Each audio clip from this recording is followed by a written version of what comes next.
On today's menu is something that is super delicious, something that is one of my favorites, and I know it will soon be yours too.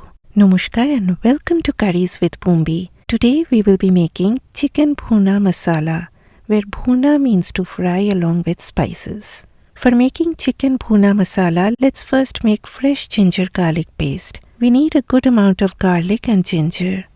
All of these enter the blender jar along with a third of a cup of water, and we need a smooth puree.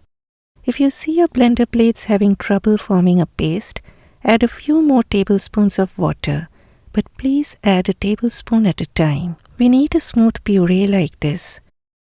Next, coming to the chicken, I have used leg and thigh pieces with bones. You can use boneless chicken, but please do not use chicken breast. Chicken breast tends to dry out a lot, so it won't taste good for this recipe. I added 2 heaped teaspoons of that fresh ginger garlic paste, a teaspoon of salt, half a teaspoon of turmeric powder, a teaspoon of oil, and just half a tablespoon of plain unflavored yogurt. Mix very well, and if you have time on hand, then marinate it for half an hour or else just proceed with the recipe. Next, we move on to prepping the yogurt. Here I have taken 3/4 of a cup of plain unflavored yogurt. In it goes a teaspoon of turmeric powder, 2 teaspoons of Kashmiri chilli powder, or you can also use a combination of paprika and cayenne pepper, or only paprika if you want to avoid the heat. My friends, Kashmiri chilli powder is stated to be mild, but I would always advise you to use less than the stated proportion to start with.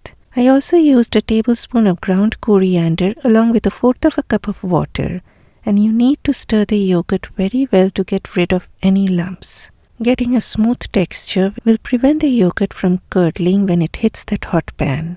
Okay, we are done prepping the yogurt, so pan out. Please use a heavy-bottomed pan or pot for this recipe. 2 tablespoons of oil goes in and allow it to heat up on medium-high heat. Once the oil is quite hot, add the chicken pieces. Please note that the oil needs to be quite hot to start that initial searing, and that will lock in those juices. I use a flat pan for this recipe so that I can fry the chicken in a single layer. In this way, the chicken won't boil, but it will get fried. Fry the chicken on medium-high heat. After a few minutes, turn each one of them. If you feel the chicken is sticking onto the pan, please do not try turning them forcefully, but just give it a few more minutes, and you will see it will soon release itself from the pan. If it is sticking, that means it is not yet time to turn. You need a slight browning all around. The chicken won't get 100% cooked here by frying, but what you are looking for is that initial browning to lock in all those juices. Take them out onto a bowl once they get slightly browned. Do not worry about the browning on that pan. That's all flavor in there. I added about 2 tablespoons of my homemade melted ghee. You can also use oil or butter. Next, time for the whole spices. A dry bay leaf. Here we have a cinnamon stick or cassia bark. 3 green cardamoms that I always whack open so that they do not burst open in the hot oil and land on me. 5 cloves, and a black cardamom which is optional. Chopped onions go in along with half a teaspoon of salt to help the onions soften up faster. And I love to see how the onions help in deglazing that pan. Fry the onions on a medium-low heat. Please do not fry them on a high heat. In that way they will brown up very quickly and you will feel very happy. But those onions will not melt away at the end, but will be staring at you till the very end, and they won't be tasting good. So please show those onions some love and patience, and it will be very rewarding at the end. Just trust me. After about 8 minutes, my onions have started to soften down and started to become jammy, and you need to brown them gradually to bring out that sweetness. Okay, next step is when you will be adding that fresh ginger garlic puree. Unfortunately, I forgot to switch on my camera while adding it. Trust me, my friends, all I did was I added ginger garlic paste, and you can still see a little bit of it.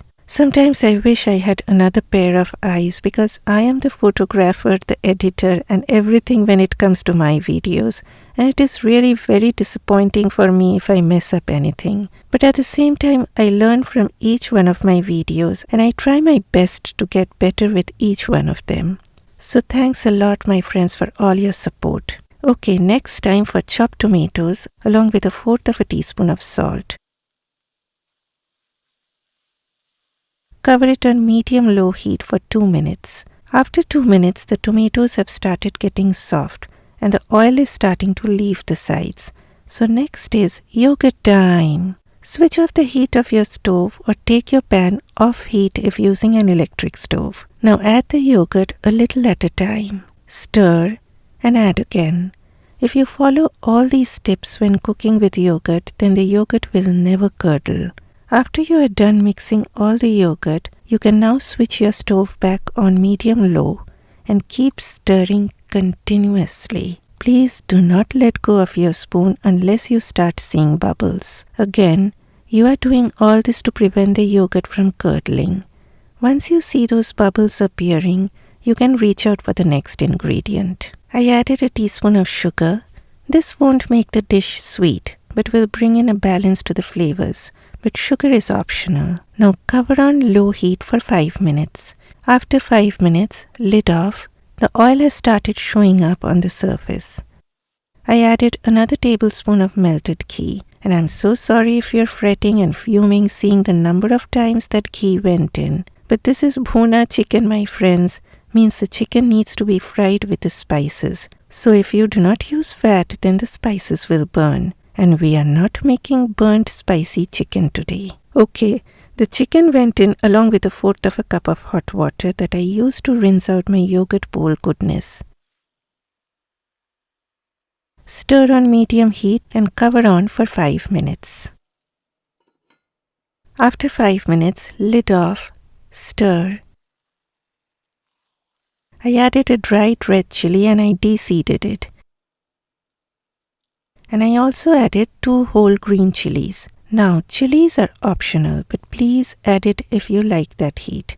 I again added 1/4 cup of water. Lid on, low heat for 5 minutes. After 5 minutes, I added little less than a cup of hot water along with a teaspoon of garam masala powder. I used my homemade Shahi garam masala powder, but you can use regular garam masala powder as well. I also added freshly crushed black pepper. Now lid on very low heat for 20 minutes or until the chicken gets tender. In between, please remember to give a stir so that nothing sticks to the bottom of the pan. 20 minutes done. Do a taste test at this point and adjust the seasonings, like add more salt if required or add more chili powder if you feel you can handle more chili heat. I like a little bit of gravy, but if you like it to be totally dry, increase the heat of your stove and dry off that gravy. I added a teaspoon of dried kasuri methi, which I always crush to release their flavors.